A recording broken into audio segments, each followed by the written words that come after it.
हम कारवान हो आए, मैलों पर ऊंट बताए।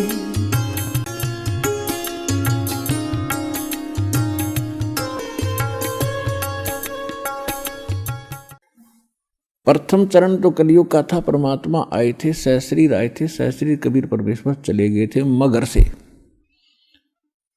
अब ये बिचली पीढ़ी है जो अब स्टार्ट हुई, इसमें कंप्लीट कोर्स है भक्ति का और निरसंशय है, कोई डाउट नहीं, सब प्रमाणित है। अब जो भक्ति करेंगे वो पार हो जाएंगे, मर्यादा में रहेंगे अंतिम सांस तक, वो तो सतलोक चले जाएंगे। फिर क्या होगा, 1000 वर्ष के बाद इस भक्ति में बहुत से ऐसे नालायक काल के दूत घुसेंगे, वो धीरे धीरे इनकी भक्ति खराब करवाना शुरू करेंगे। और उस समय जो सच भक्ति जितने समय वो कर चुके और उसके बाद मार्ग दिशा बदल ली, उनके साथ क्या बनेगी कि जैसे पुण्यात्माओं एक श्वास के मंत्र का जो इस दास से प्राप्त करके आप एक श्वास भी मंत्र का ले लेते हो सतनाम का, वैसे तो प्रथम मंत्र से ही आपकी गजब की कमाई शुरू हो जाती है, बहुत ज़्यादा बन जाती है। और यदि सतनाम का मंत्र भी आपने साल 2 साल 3 साल 4 वर्ष कर लिया और सारनाम ना भी मिला तो भी आपकी ढेर सारी कमाई बन जाती है।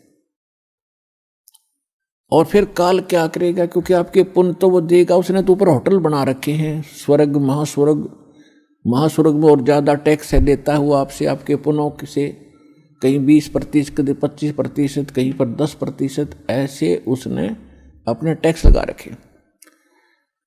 और जो खर्चा आप खाते हो वो अलग है, वो तो आपकी पूंजी से होगा, तो आपको स्वर्ग महास्वर्ग में रख देता है।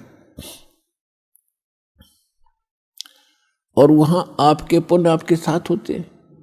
जब महास्वर्ग के अंदर आपके पुण्य खत्म हुए उसके बाद स्वर्ग में ले आता है, नीचे एक अलग से एक स्वर्ग है, उस महास्वर्ग से अन्य जो कॉमन स्वर्ग है, उसमें भी जब आपके पुण्य खत्म हो जाते हैं फिर आपको पृथ्वी पर डाल देता है। तो वो पुण्यात्मा इतना समय वहाँ रहती हैं स्वर्ग में, महास्वर्ग में, फिर उनको सतयुग में प्रारंभ में जन्म देता है। इस भक्ति युग में की हुई भक्ति उनकी इतनी प्रबल हो जाती है कि फिर वो सतयुग में प्रथम जन्म लेते हैं।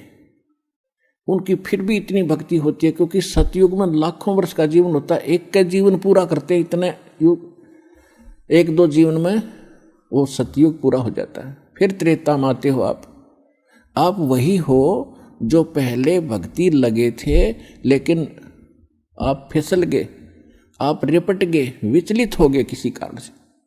और परमात्मा का विधान है, जो जन मेरी शरण है ताका हूँ मैं दास, और गेल गेल लाग्या फिरूं जब तक धरती आकाश।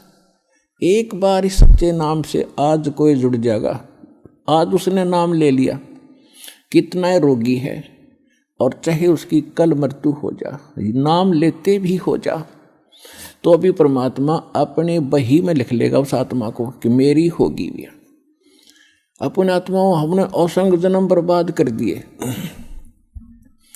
असंख्य जन्म मनुष्य के खो चुके हो आप। ये पहला शरीर नहीं जागा जो आज आपका जाने वाला है, मान ले कभी भी। ये तो असंख्य बर्बाद हो लिए, तो कपड़े हैं, कुर्ते पजामे हैं, तो आपकी शरीर बॉडी ऊपर का। और इस नाम के लेते ही आपके कई सैकड़ों कुर्ते पजामे खूटियां व अलमारी में रख दिए जाते हैं। मनुष्य आज आपको नाम लेते ही और चाहे अगले पल मृत्यु हो जाती है। वैसे तो ऐसा नहीं होगा, जो सच्चे दिल से आते हैं उनको राहत मिलती है, उनका मनुष्य जीवन एक्सटेंड होता है, आयु भी बढ़ाता है परमात्मा। एक उदाहरण के लिए कहते हैं कि जो अविश्वास रूप में भी आके नाम ले लिया, अब देखेंगे किसी के कहने से आते हैं रोगी बहुत से, तो कि देख लेते हैं एक बार चल के, तो वो उनको भगवान वैसे उसको एक्सटेंड नहीं करेगा, उनका पता है कि इसको मैंने जीवन भी दे दिया, यू आगे फिर वो बकवाद करेगा। तो परमात्मा ने तो अपनी आत्मा देखनी है कि इसका उद्धार क्यों कर होगा, तो नाम लेते ही यदि उसकी मृत्यु भी होगी तो भी भगवान के अकाउंट में आ गया। और 10 महीना में फिर जन्म देकर उसको फिर बरवाला बुला लेगा। वह शुरुआत होगी उसके जीवन की। तो यहाँ आने वाले व्यक्ति को हानि कति नहीं है।